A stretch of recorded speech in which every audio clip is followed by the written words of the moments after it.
Why are people reluctant to seek a diagnosis of autism? Hey there, I'm Charlotte with Colorful Teaching for You. Thank you so much for joining me. I'm just going to warn you in advance, this is going to be a bit of a lengthy video, but because I've got so much to share with you today. Now, people are reluctant to get this diagnosis because of this, really the stigma that's associated with this, but there's just so much of good that can happen when you do get diagnosed. I can't tell you though whether it's a good thing or a bad thing to get that diagnosis. That's something that you're going to have to make up your mind about, and you're probably going to have to talk to a medical professional, because I'm not one. I am a teacher and I'm a parent, and today I'm going to be talking to you about getting an autistic diagnosis from a teacher and a parent's perspective. Okay? So I'm actually going to share with you my story, or our family story, and then I'm going to talk to you about the process that we went through in order to get this diagnosis. Now, I'm going to start right away with the background story. So my background story is when my son was young, I put him in a daycare, and around that time COVID had hit. I mean, COVID hit before and it was shortly after my son was born. That was when COVID hit, and so this was like the height of COVID, and so we didn't know much about daycares, really. So this is my first son, and so that we didn't know that, you know, many daycares send pictures home and things, and so we trusted the fact that we went to see the daycare. The daycare looked lovely, and so we sent our son to this beautiful daycare, and at first everything was great. It wasn't until a bit later, because there's such an immense turnover of teachers there, there was not much consistency for my son. Now, that was one of the things that had him have a hard time building a connection. But it wasn't until this one moment where I was bringing him to daycare, and he was crying hysterically as though he was hurt, like physically hurt. And so I didn't know what was going on, but honestly, it shook me enough that when I was driving to work, I started crying as well. And so I thought maybe I'm just being an emotional parent, and I didn't do much with it. But the very next day, the same thing happened, and this time I actually recorded it so my husband could hear this, because it was shocking. And when I went to get him out of the car, I had to put my phone into my pocket, because my son had bolted out of my arms and was trying to run away from the daycare. And so when a child does that, because he was 1 year old, he couldn't articulate it. When he's doing that, it means something is really wrong. So I take him to the daycare, and I asked the principal, or I guess the manager of the place, what we could do, why he was like that. And she said, well, he's not able to do certain things because they kept telling me he's 2 going on 3. And I was like, no, wait, my son is 1 going on 2. Like, he's not even 2 yet. He's still 1 year old. And so I asked them to send me videos and pictures so we could work on this. And we tried to work on it, but I realized when I saw the videos, he was being asked to do things that were well beyond his capabilities. I mean, he was a late walker, because starting to walk, because he decided to skip the crawling stage.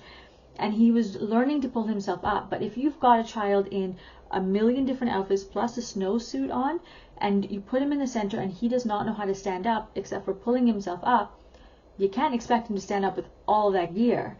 And so they had dragged him across the room, and to me, I could see him hit fight, or freeze state. I could see him trying not to cry because he was scared, because the voices were really loud. They were not screaming at him, but their voices were naturally loud.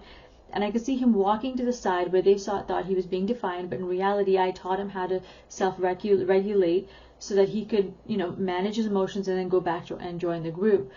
And so he was struggling, and when I saw those videos sent to me, as soon as those videos were sent to me, I knew exactly why he was in so much agony. And I had my sister-in-law go and pull him out of daycare, because I work really far away. Now, this was just part of it. There's a lot more that went into me making that decision, but it was ultimately seeing how much agony he was in. And I was about to leave work to take care of him if we couldn't do anything else. But I was lucky to find another daycare that took him in, embraced him, really showed him how to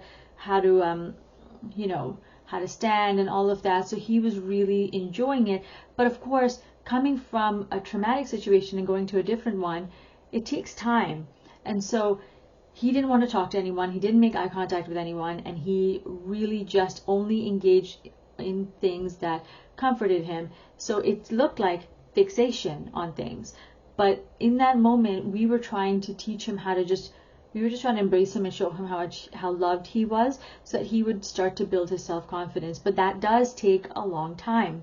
And so around that time, people were starting to think that he had autism, even though they knew he had a bit of a past, but I don't think they really understood the extent of what he had gone through. And so they would ask us to start seeking an autism diagnosis. Now, I will tell you right now, during this time, because we had just heard, like, I told you I was crying because my son was crying.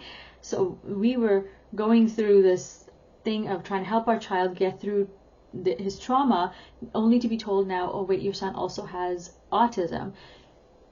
Like, it felt like my world was being shattered. It felt like everything was coming down, and I just didn't know how to cope in that moment. And so I wanted to just crawl into a corner, but instead of doing that, after like some time of just worrying and all of that, we decided ultimately that we were going to get this diagnosis, because a lot of people worry about the stigma, and I was kind of worried, but really I was just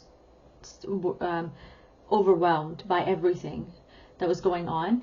But we decided that most people that have an opinion about what to do, that's negative, usually it comes from people who have very little experience in this area. They don't know anything, but they have a need to tell you everything. And so I thought, you know what, they're not the ones that are going to raise my son. I need to do that. And for the rest of his life, I need to be able to make sure that his well-being is put ahead of everybody else's. So we decided we were going to get that diagnosis. Now, I just wanted to make sure though, that ultimately, like at the end, we were told that he doesn't have autism, but it was suspected that he had mild autism. Now, mild autism and high functioning autism, the reason for getting diagnosed early, as a teacher at least, I knew that was important, because for one, there's greater amount of funding available for them. There's also a lot more support available, and those kids, especially who have mild and high functioning autism, who when you catch it early and you put all those supports in place, when they come out and they're older and they get into the workforce, they are able to function in society to a point where almost no one knows that they have autism at all.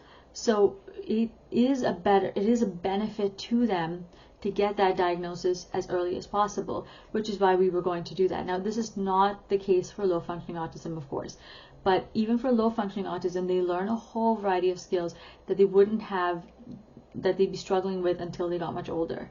So it's really ultimately up to the parent, but that's what we had decided to do. And before I continue on, I want to let you know that I'm probably skipping a bunch of things. I wrote a very lengthy article, so if you click on the episode or the link associated video, you'll see where it says full episode, you'll see everything that I've written in detail. Okay, so let's talk about the steps we took to get the diagnosis. Number one is verbal and written documentation. So the first thing is, we were told verbally that they suspected that he had mild autism, and then they wrote a written documentation. Well, they gave us a written documentation. Actually, no, they did not give us the written documentation. It was sent directly to the speech therapist in our local area. Okay, so the second step was the speech therapy. Now, this is a long waiting game. So if you go through the public sector, you're waiting for about a year. Private is usually faster, but we decided, because he was really young, and we weren't in like a really big hurry to get him diagnosed. What we really wanted to do at that moment was make sure he was showered with love and build, so that we could build his self-esteem and self-confidence and teach him how to trust people beyond just, mom and dad and immediate family. He needed to be able to get out there and trust people. And so we focused that year on just making sure his self-esteem was raised. And then once that appointment was booked, once they called us and confirmed and we booked that appointment, I took my son to the speech therapist, and she asked him a series of questions, gave him some commands, specific commands, and played a variety of games with him so that they could see if he was making eye contact, if he was able to communicate properly, and if he was able to engage in a variety of tasks and activities. Okay, and ultimately they decided at this point that he didn't really have a speech impediment, nor did he have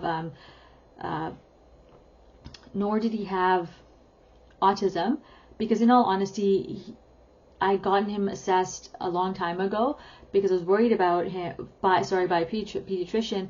I was worried about my son a long time ago where he was taking so long to walk, but he was already getting there anyway at that point. But they had looked at his speech, and because he talks a lot, he had the ability to pick up language at a much greater. He was picking up language just so fast that he didn't have any problems. So I knew that was not a problem. It was just didn't talk much in public at that time. Now he does, but he didn't before. So they didn't see anything wrong, and we didn't know what to do. So they told me to contact my family doctor for the next step. So the third step is the family doctor. And in all honesty, whether the speech therapist tells you,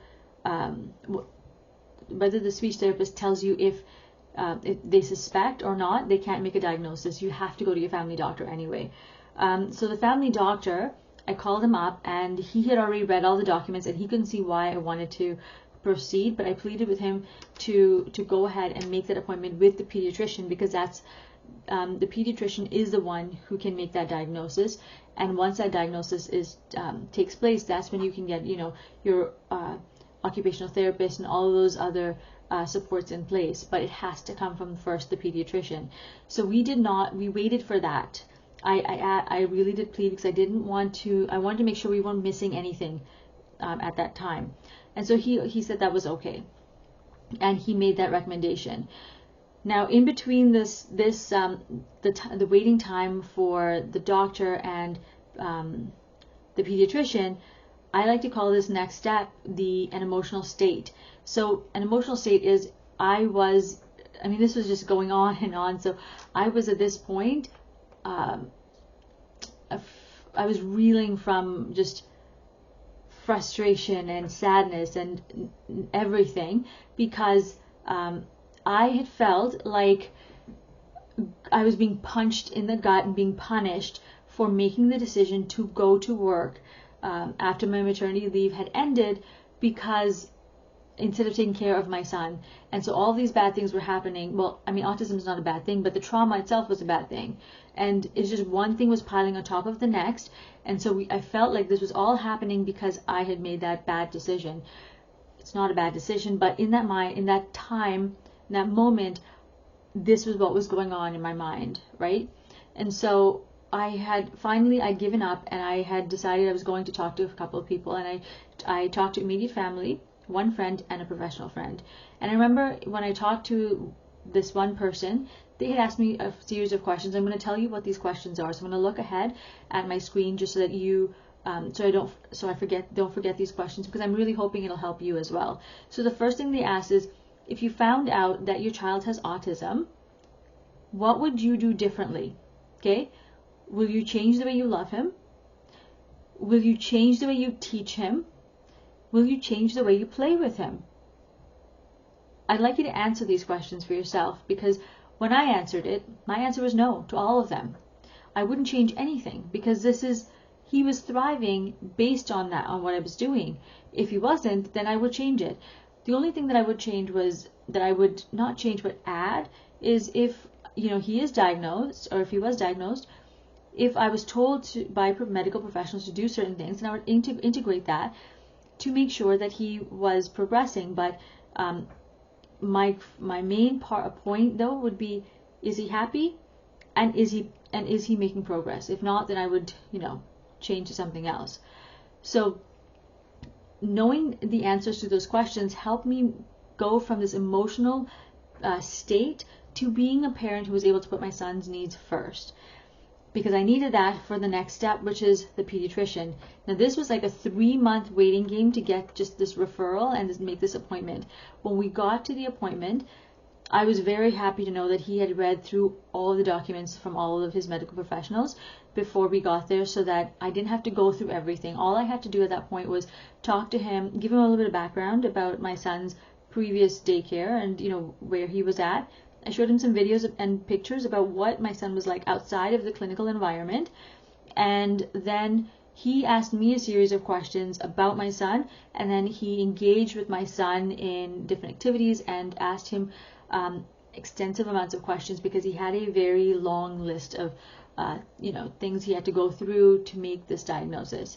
And ultimately the doctor decided he didn't have autism, but what he did have was social anxiety, because COVID had hit just after he was born, and so he was fairly isolated, and because of his past trauma and everything that happened, he had a lot of social anxiety. And so he was recommended at that point to put him in a martial arts, a sports, or some sort of group activity where he could thrive. And we put him in all of them, except because I wanted to make sure I was doing what I could and I could check what my son wanted to do. Martial arts didn't work out because my son is not a boy of conflict, so it didn't work out. Soccer, he was okay with it, but he didn't seem to take to it very much. So we put him in dance, and he seems to really enjoy it. He's still in creative dance, just for fun. It's not like a specific type. It's not for professional or anything. It's just for him to get out there, watch other kids, play with other kids, be with kids his age, and just be more independent, instead of mommy or daddy holding his hand every time. And that seems to have really helped him gain more confidence. So while this was the end of our road and our journey for autism, it was a really big eye-opener for us, because we were able to see I was able to see what other parents go through in my school, and just it helped me understand why some parents are in denial, because it's not an easy road. There's a lot that goes into it, and so it was a really big eye-opener and a huge learning process for me and a humbling process for me. Now, if you're going through this, I want to make sure you know that because this is such a long road and there's a lot that goes into it, I want you to make sure that you remember that it's okay to go through all of these emotions. Make sure you go through it, but have a good support system in place, because you'll need it for the rest of this journey. And also, if you need anything at all, please send me a message at colorfulteach@gmail.com. Colorful has a U in it. In the meantime, remember to create, experience, and teach from the heart. Thank you so much for joining me. We have talked about the concept of why many people don't get diagnosed with autism. We've looked at my own story about autism, and we've looked at the steps that I took. I want to remind you that these steps will change from region to region. They're not standard, but this is just what we went through, at least in Canada. Okay? So if you have any questions, please feel free to message me. Thank you for joining me, and I'll see you again, same place, same time, next week. Take care, my friends. Bye.